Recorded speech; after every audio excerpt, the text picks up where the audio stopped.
계속해서 창세기의 말씀을 살펴보고 있는 대로 우리가 잘 알고 있는 대로 이 창세기를 비롯한 모세 오경, 우리가 그렇게 부르는 창세기로부터 신명기까지는 모세가 기록을 한 것입니다. 모세가 기록을 했다 해서 없던 일을 기록한 것은 아니죠. 분명한 역사적 사건을 하나님의 성령의 감동으로 그의 선대의 일들까지도 그가 기록하게 되는 것인데요. 우리 교단에서도 고백하고 있는 이 성경이 어떻게 기록이 되어졌는가 하는 것을 우리는 유기적 축자 영감설이라 이렇게 표현을 합니다. 모든 성경이 하나님의 감동으로 되었으니, 그래서 하나님의 성령의 감동하심이라는 의미로 영감이라고 하는 단어를 우리가 사용을 하고요. 축자라고 하는 말은 한 단어 하나하나를, 사실은 비슷한 말인 유사어, 동의어들이 제법 많이 있지 않습니까? 그런데도 불구하고 왜 하나님께서는 하필 그 단어를 사용하게 하셨을까? 그래서 어휘 선택에 이르기까지도 하나님께서 간섭하셨다. 또한 인간 저자들의 그들의 개개인적인 역량이나 그들의 경험들을 하나님께서 능동적으로 사용하셨다. 그래서 유기적인 하나님의 사용하심, 그래서 이 세 개념을 합쳐서 유기적 축자 영감설이다, 이렇게 이야기를 합니다.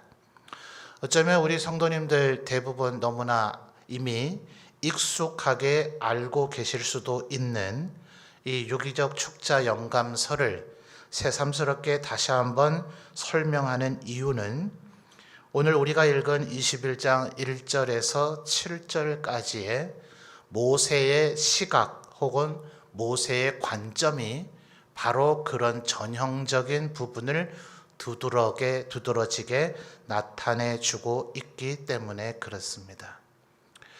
결국 아브라함이 100세가 되고 사라가 90세가 되었을 때 이 가정에 이삭이 태어났습니다. 근데 모세는 어떻게 그 이삭이 태어나게 됐는가, 그 부분을 지금 무엇을 강조하고 있는가, 오늘 이 저녁에 우리가 그것을 좀 발견해야 되겠다 하는 거죠. 이미 성경 말씀을 낭독하시면서 이미 성도님들 대부분 느끼셨을 수도 있겠습니다만 1절과 2절 말씀을 보면 모세가 계속해서 반복해서 사용하면서 강조하는 단어가 있습니다. 뭘까요? 말씀하신 대로 됐다는 거죠. 1절에 2번 반복되지 않습니까? 여호와께서 말씀하신 대로 사라를 돌보셨고, 여호와께서 또 뭐예요? 말씀하신 대로 사라에게 행하셨으므로. 2절에서 또다시 언급하죠. 사라가 임신하고 하나님이 말씀하신, 우리 한글로 번역을 하다 보니 매끄럽게 번역을 하느라 대로라고 하는 단어는 생략됐습니다만 말씀하신 대로의 시기가 되어라는 의미로 볼 수가 있겠죠. 그러니까 지금 같은 단어가 계속 반복한 거예요. 그러니 이삭이 태어나게 된 것의 가장 근본적인 원인이 무엇이라는 겁니까? 하나님께서 말씀하신 대로 되는 것이다. 이것이 모세가 지금 이스라엘 백성들을 이끌고 가는, 아마도 성경학자들은 모세가 구체적으로 언제 이것을 집필을 했을까? 시내산 정상에서 40일 동안 하나님을 만나고 말씀을 들으며 또 그곳에서 십계명 돌판을 받아 내려오고 그 기간을 포함을 해서 시내산 밑자락에서 성막을 완성하여 출발할 때까지 약 1년이 넘는 기간을 시내산에 체류하게 됩니다.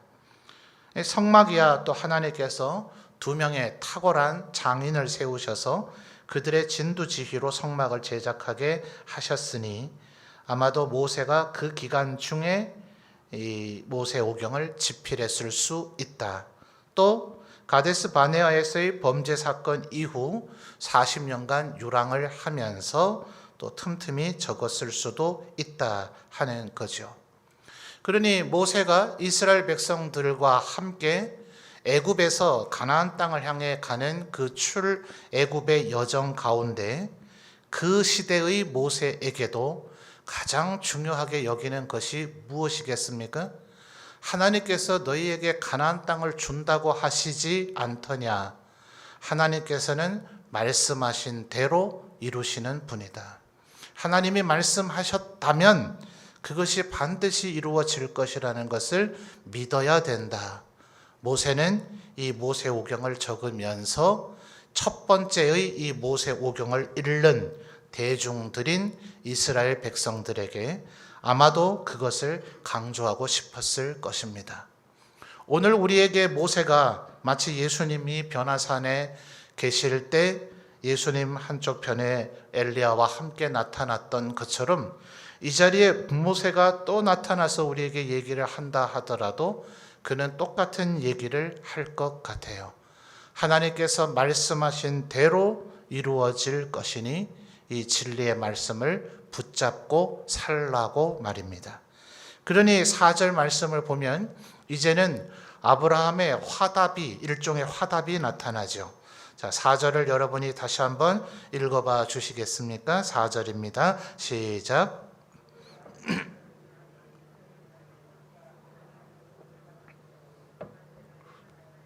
아멘. 자, 1절과 2절에서 강조하신 말씀하신 대로, 물론 어휘는 다릅니다. 그런데 시편 119편을 보면 하나님의 말씀이 시편 119편의 총 주제라 할 것이고요. 히브리어의 알파벳 26개의 글자를 가지고 그 시를 만들어서 읊조리게 되는데 계속해서 반복되는 주제는 하나님의 말씀입니다.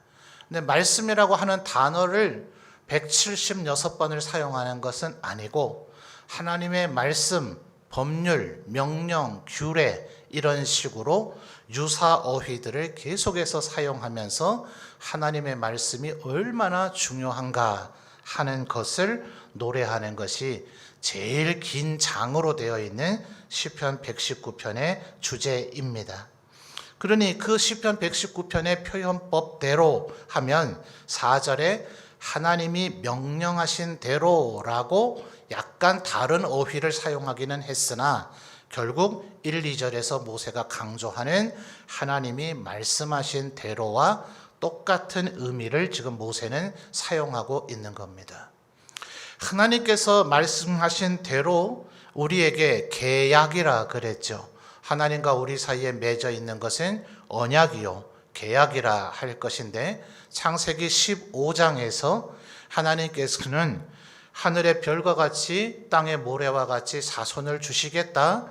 네가 바라보는 이 모든 땅을 다 너에게 주겠다. 이것이 내가 너를 복이 되게 하는 산 증거다 라고 얘기해 주고 있는데도 그것을 온전히 믿지 못하는 아브라함에게 마치 전쟁에서 패배한 왕이 전쟁에서 승리한 왕을 이제는 신하가 백성이 된 입장으로서 그 왕을 섬길 때에 맹세하는 조약을 맺듯이 짐승을 쪼개어 놓고 하나님께서 그 짐승 사이로 횃불의 모양으로 어두울 때에 잘 보이도록 지나가심으로써 아브라함에게 내가 한 말을 철두철미하게 지키겠다고 맹세하십니다. 이게 하나님의 우리를 향한 일방적인 사랑이고 맹세이며 언약이고 계약입니다. 동시에 하나님께서 우리에게 이렇게 신실하고도 충성스럽게 하나님이 말씀하시고 언약한 것을 지키셨으니 우리도 하나님이 우리에게 말씀하신 것을 지켜야 될 의무가 생기는 거죠. 계약과 언약은 언제나 쌍방의 의무인 거죠.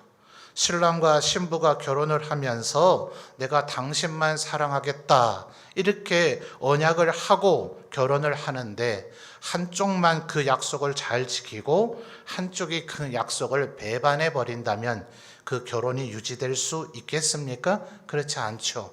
그렇기 때문에 하나님께서 우리에게 말씀하신 대로 신실하게 행하셨으니 4절에 아브라함도 하나님이 말씀하신 대로 혹은 하나님이 명령하신 대로 그 앞에 행해야 되는 것입니다. 그래서 그 언약의 약속, 내가 너에게 반드시 자손을 하늘의 별과 같이 땅의 모래와 같이 많이 준다. 지금은 아직 이 사라를 매장할, 아직 사라가 죽지 않았으니 말입니다. 사라를 나중에 장례를 치를 막벨라 굴조차도 구입하지를 못했으니 이 가나안 땅 안에는 아브라함의 소유권을 인정할 수 있는 땅 한 평조차도 없습니다. 근데 하나님께서 그것을 주신다는 그 언약을 믿고 기억하도록 자꾸 아브라함이 믿음이 연약하고 혹은 망각해 버리고 자꾸 감정에 따라 요동치게 되니 하나님께서 그 몸에 절대 잊지 말라는 표식을 하게 하는 것이 뭐였습니까? 그것이 바로 할례죠.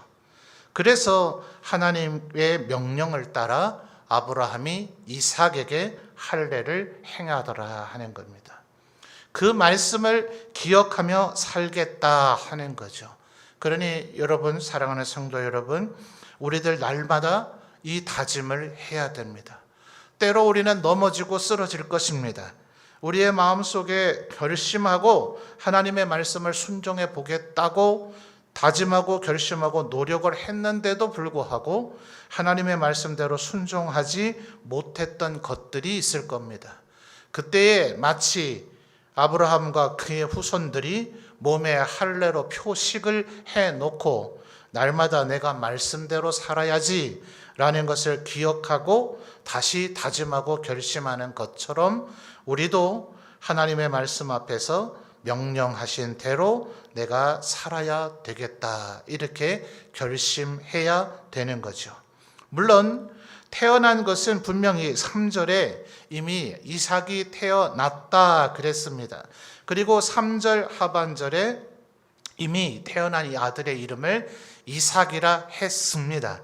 그런데 이제 4절에 아브라함도 하나님이 명령하신 대로 함으로써 5절과 6절에서 왜 이삭이라 했는가, 왜 이 집안에 이삭이 주어졌는가 라는 것의 의미를 6절의 사라의 표현을 통해서 드러나게 되죠. 이삭이라고 하는 말의 뜻이 뭡니까? 바로 기쁨이죠. 신약 성경의 개념으로 하면 희락입니다. 그러니까 이삭, 기쁨. 그래서 6절에 사라가 뭐라 합니까? 하나님이 나를 웃게 하셨다. 이것은 이중의 의미가 있다 그랬죠. 하나님께서 아브라함에게 너와 사라 사이에서 아들이 태어날 것이다 하니 아브라함도 웃었고 사라도 웃었습니다. 온전히 믿지를 못했습니다. 좋기는 좋으나 설마 그런 일이 일어나랴, 그냥 일종의 피식 웃은 거겠죠. 그러니 하나님께서 네가 웃냐? 이렇게 말씀하시니 둘 다 겁이 나서 웃지 않았다 했습니다. 그런데 하나님께서 너 웃었다 지금 라고 하시면서 그들에게 진정한 웃음을 주신 거죠. 그러니 이삭의 이름을 부를 때마다 하나님께서 우리에게 얼마나 큰 기쁨과 웃음을 주셨는가, 또 이삭을 주겠다 말씀하셨을 때 그 언약의 말씀을 내가 온전히 믿지 못하고 내가 얼마나 의미 없이 감히 하나님 앞에서 내가 웃었던가 라는 것을 또한 기억하게 되겠죠. 그러나 지금 이제는 어쨌든 이 가정, 아브라함과 사라의 가정에 웃음이 흘러 넘치게 됐습니다. 다시 한번 모세가 지금 뭘 기록하고 있는가를 보십시오. 어떻게 하면 아브라함과 사라의 가정에 웃음이 흘러 넘칩니까? 하나님이 말씀하신 대로 하면, 하나님께서 명령하신 대로 하면 이 가정에 웃음이 넘치게 되더라 라고 지금 모세는 이야기하고 있는 것입니다. 물론 이 웃음이 우리의 몸이 건강할 때만 생기는 그런 웃음의 수준은 아니어야 될 것입니다. 우리에게 돈이 늘 넉넉하고 여유가 있어야만 흘러 넘치는 웃음은 아니어야 될 것입니다. 세상은 그런 조건이 충족돼야만 웃을런지 모르지만 빌립보서에서 바울 사도가 얘기하는 것처럼 그에게는 노년에 감옥에 갇혀 있고 제자들의 일부는 배반하였고 그가 개척한 빌립보 교회 안에서도 성도들 간의 다툼이 있었지만 그는 그리스도 안에서 기뻐할 수 있었습니다. 풍부에 처할 줄도 알고 궁핍에 처할 줄도 아는 일체의 비결을 배웠기 때문에 그에게 있는 모든 것을 의미 없는 배설물로 여길 수 있는 굳건한 믿음에 서 있었기 때문에 오직 뒤에 있는 것은 잊어버리고 앞을 향하여 위에서 부르신 부름의 상 표대를 향하여 달려갈 마음의 결심이 있었으므로 자신의 모든 것 마지막 관제와 같이 피 한 방울까지라도 하나님 앞에 바쳐 드릴 결심과 결단이 이미 서 있었기 때문에 그는 환경에 좌우되지 않는 기쁨을 누릴 수 있었습니다. 오직 말씀으로 말미암아 주어지는 믿음, 그 믿음 위에 서 있는 충성과 헌신, 이것이 우리를 세상 사람들의 기쁨과는 비교할 수 없는 진정한 이삭과 희락의 기쁨을 우리에게 주어줄 줄 믿습니다. 사랑하는 성도 여러분에게 이 기쁨이 흔들리지 않으시기를 주님의 이름으로 축원합니다. 그런데 여러분, 이어지는 8절부터의 단락, 이 하갈과 이스마엘을 보십시오. 이미 하갈은 자신이 임신하여서 사라를 조롱하고 했을 때 그는 사라에게 핍박을 받아 집에서 도망 나옴으로 이미 한번 죽을 고비를 넘겼습니다. 그랬다면 이제는 회개하고 개과천선된 마음을 가지고 살아야 하지요. 지금 86세, 아브라함의 86세 때 이스마엘이 태어났고 100세 때에 지금 이삭이 태어났으니 이삭이 태어나는 해에 이스마엘은 14세가 되었을 것입니다. 지금 8절 말씀을 보니 이삭이 젖을 떼는 날 아브라함이 큰 잔치를 베풀었다. 오늘날에는 이유식도 많이 개발이 되어져 있고 또 아이와 어머니의 생장 발육에 건강이 좋으니 훨씬 더 일찍 젖을 뗄 수도 있겠습니다만 한나가 사무엘이 젖을 뗀 후에 엘리 제사장에 이제 데려다 주는 그 사건과 함께 신학자들은 도대체 이때가 언제쯤일까? 차라리 몇 살 됐다, 몇 개월 됐다 성경이 밝혀주면 좋을 텐데 그렇지는 않으니 고대 사회의 건강 상태 등을 고려할 때 18개월에서 좀 늦으면 36개월도 됐을 것이다 라고 추정을 합니다. 맥시멈 최대치로 만 3살쯤 돼서 이제 젖을 떼게 되었다면 이스마엘의 나이는 한 17세 정도가 됐을 겁니다. 한번 상상 능력을 동원해 보십시오. 14살 될 때까지는 아브라함 집안의 유일한 아들은 자기밖에 없었습니다. 비록 하갈에게서 태어났던 누구에게 태어났던 어쨌든 아브라함에게 자식은 자신 하나밖에 없었습니다.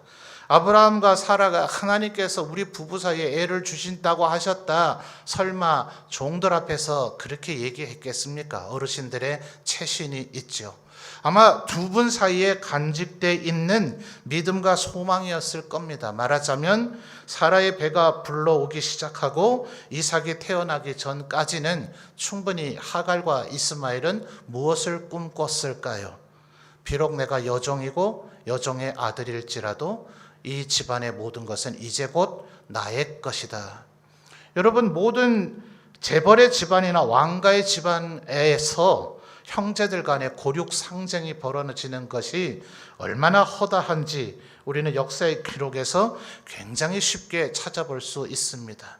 최근에 또다시 요즘은 퓨전 사극이 대세입니다만 고증을 제대로 했니 못했니 이러니 아예 가상의 시기를 누가 봐도 어느 왕 때 같은데 라고 하지만 이름을 아예 바꿔서 퓨전 사극이다. 이 사극은 역사적 사실과 아무 상관이 없다. 이러고선 이제 사극을 하죠. 그러다 보니 이게 사극이 맞나, 무슨 애들 동화 같기도 한 그런 것들이 요즘 많은데, 소위 최근에 정통 대하 사극, 고증에 철저히 의지한 역사 기록을 그대로 보여준다 하는 것을 표방하는 게 소위 대하 드라마 사극이죠. 태종 이방원이라고 하고 있는 거 보고 계십니까? 아마 뭐 토요일 주일에 해서 못 보시는 성도님도 많으실 것이고, 저도 본방사수는 못합니다. 방영되는 그 시간에 보는 걸 본방사수라 그래야 알고 계시나요? 저는 이제 유튜브 같은 것에 소위 짤이라 그러죠. 작게 요약된 스토리들을 보는데, 뭐 그건 보지 않아도 우리들이 너무나 잘 알고 있는 역사적 사실 아닙니까? 태조 이성계가 조선을 건국하고 나서 그의 아들들 사이에서 두 번의 왕자의 난이 일어나게 되죠. 그래서 태종 이방원이 형제들을 일부 죽이고 일부는 귀양을 보내고 끝내 3대 왕에 등극하게 되는 그런 이야기죠. 그러니 아마도 감히 종인 하갈과 이스마엘이 그런 꿈을 꿨을까? 아니죠. 꾸는 게 당연하죠. 이삭이 태어나기 전까지는 누가 보더라도 아브라함에게 또 다른 아들이 태어나리라고는, 아까 아브라함과 사라가 하나님 말씀하실 때 어떤 반응 보였다고요? 웃었다고요. 당사자들조차도 웃을 정도였다면 누가 6절에서 지금 사라가 뭐라 그래요? 7절이죠. 7절 보시면 또 이르되 사라가 자식들을 젖먹이겠다고 누가 아브라함에게 말하였으리요. 사라가 젖을 먹인다고 라고 아무도 아브라함에게 얘기하지 않았단 말이에요. 사라에게서 애가 태어날 거라고는 아무도 생각하지 않았을 것입니다. 누구도요? 하갈과 이스마엘도요. 그런데 웬걸요? 자기가 15살 되는 날 이삭이 태어나기 시작합니다. 종들 사이에 수군거림이 있었을까요? 없었을까요?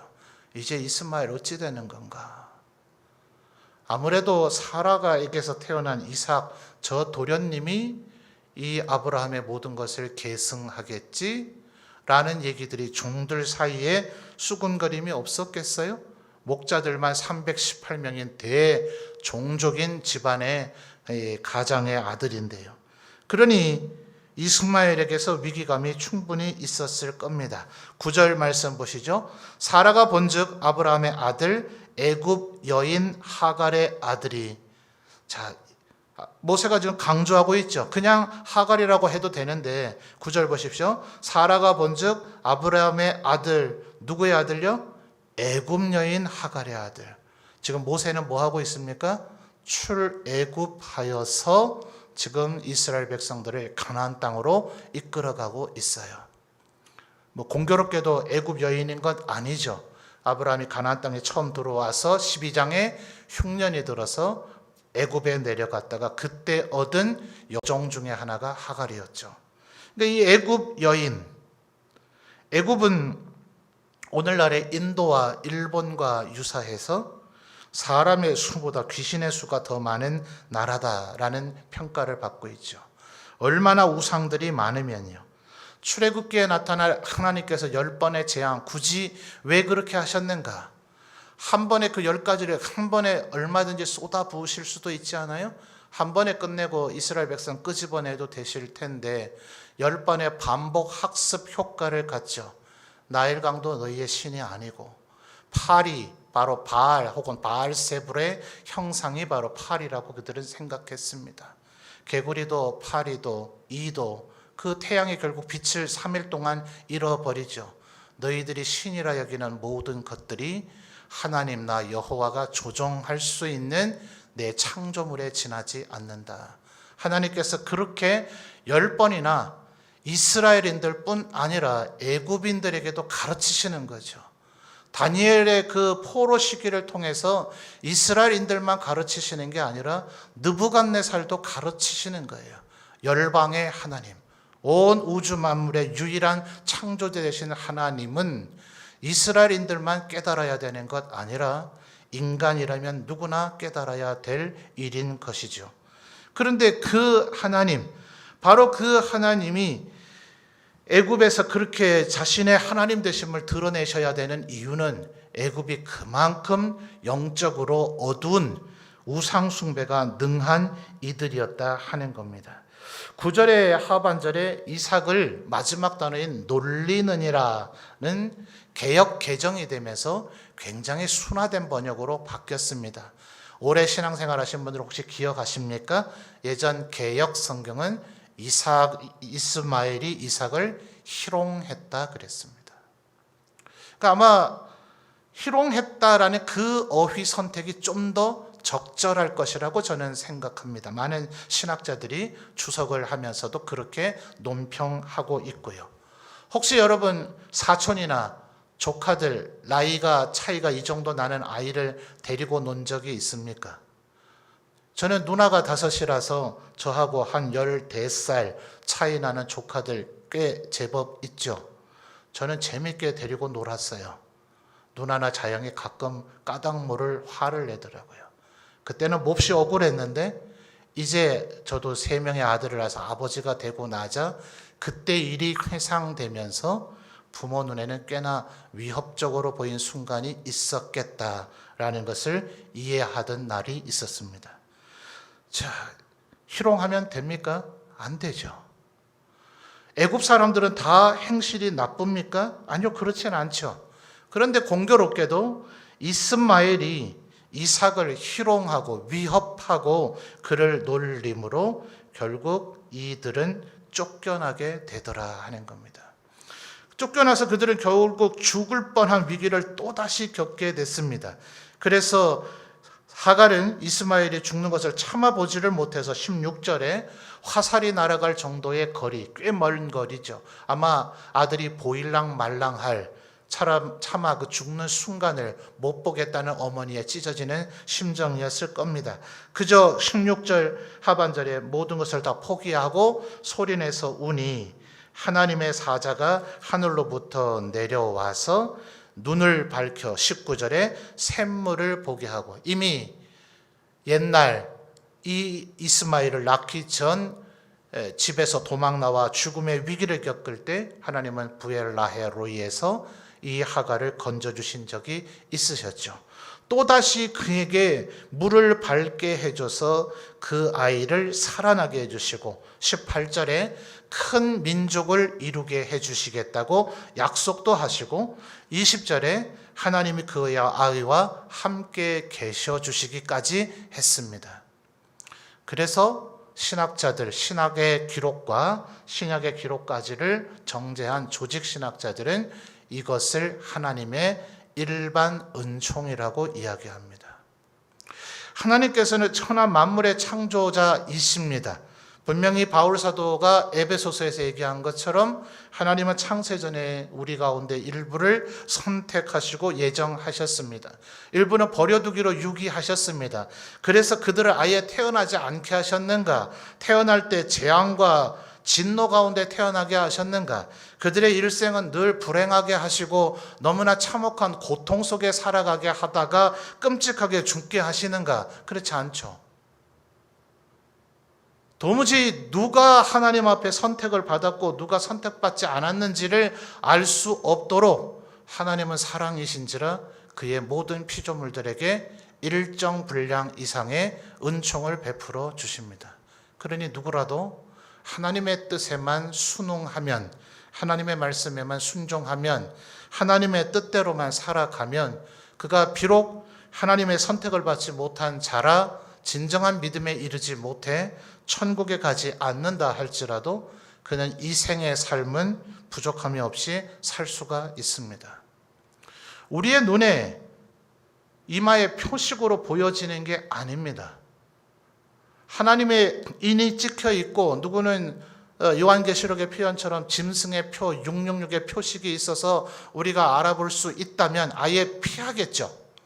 아예 그런 사람과 주의하겠죠. 제 옆에 있다가 같이 범죄할지 모르고 쟤와 인간관계를 깊이 맺었다가는 결국 쟤는 나를 배신하고 나에게 악한 언행을 하고 나를 멸망에 이르도록 나를 미혹할 자이니 아예 거리를 둬야 되겠다라고 우리가 결심하면 되겠지만, 우리의 외관으로는 도무지 누가 선택받은 자인지 우리는 알 길이 없습니다.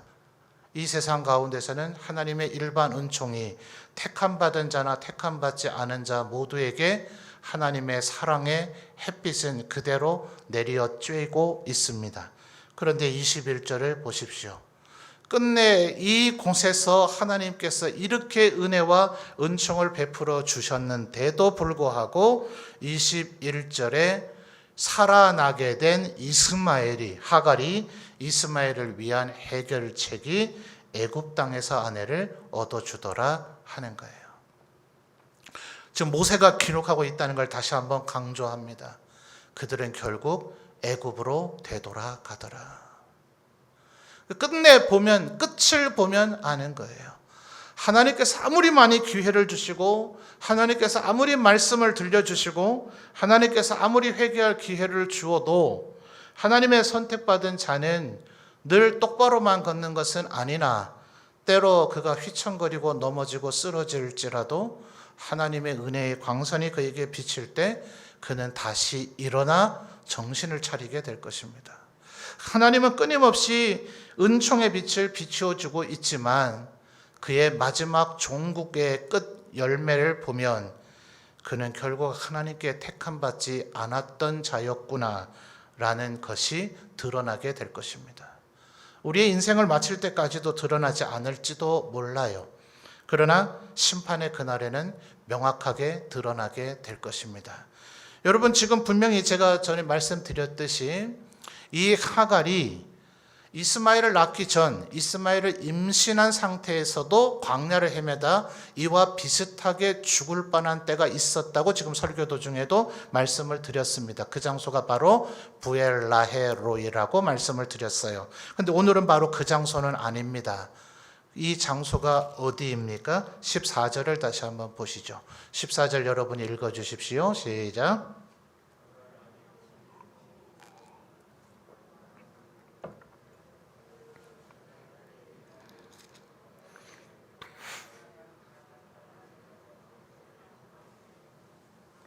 아멘. 자, 하갈과 이스마엘이 방황했던 곳 14절 하반절을 보니까 어디예요? 브엘세바 광야더라는 거예요. 16절의 얘기대로 하니 하갈의 울음소리를 하나님께서 들으신 곳 어디예요? 브엘세바 광야라는 얘기예요. 하나님의 사자가 이스마엘이 거의 죽어가는 것을 보고 그를 구하시기 위해서 사자를 하늘에서 내려보내신 곳 어디예요? 거기가 바로 브엘세바라는 얘기예요. 하나님의 사자가 와서 18절에 하나님께서 이 아이도 불쌍히 여기셔서 큰 민족을 이루게 하리라는 감당치 못할 큰 축복을 주신 곳이 어디예요? 거기가 브엘세바라는 얘기예요. 20절에 하나님께서 친히 이 아이 이스마엘과 함께 해주시는 은혜를 베풀어 주신 곳, 그곳이 어디란 얘기예요? 거기가 브엘세바라는 얘기예요. 특별히 어떤 다른 장소가 우리에게 필요한 것이 아니라 똑같은 브엘세바에서 하나님은 하갈과 이스마엘에게 이와 같이 그들은 축복받을 이유도 없고 까닭도 없는 그런 자에 불과했으나 하나님께서 이들에게도 아브라함과 사라, 이삭과 못지않은 은혜를 주셨는데도 불구하고 이들은 결국 21절에 어디로 가더라고요?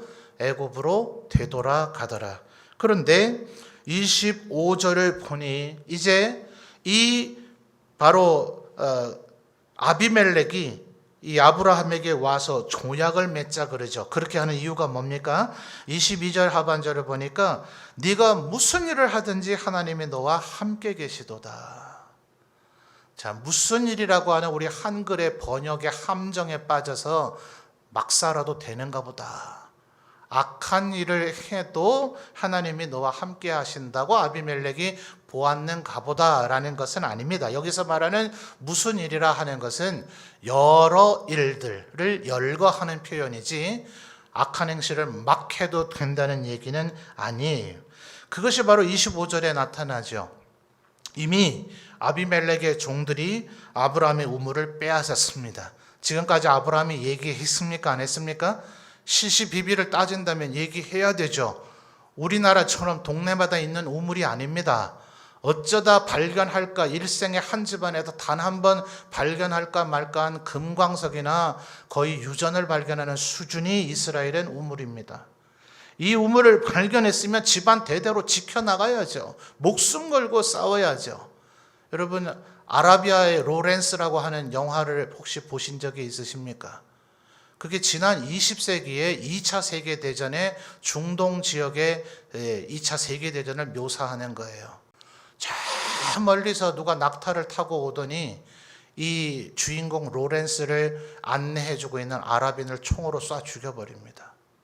이 영국인 로렌스가 깜짝 놀라요. 쏴 죽인 이유가 뭔지 아세요? 지 우물 허락 안 받고 물 마셨다고요. 20세기 일이에요. 그러니까 지금 이 고대의 이 아브라함, 이들이 살고 있는 이 그랄 땅의 형편이 어떤지 아시겠죠? 절대로 아브라함은 이 우물을 빼앗아간 일로 입 다물고 있을 그런 수준의 가찮은 우물이 아니에요.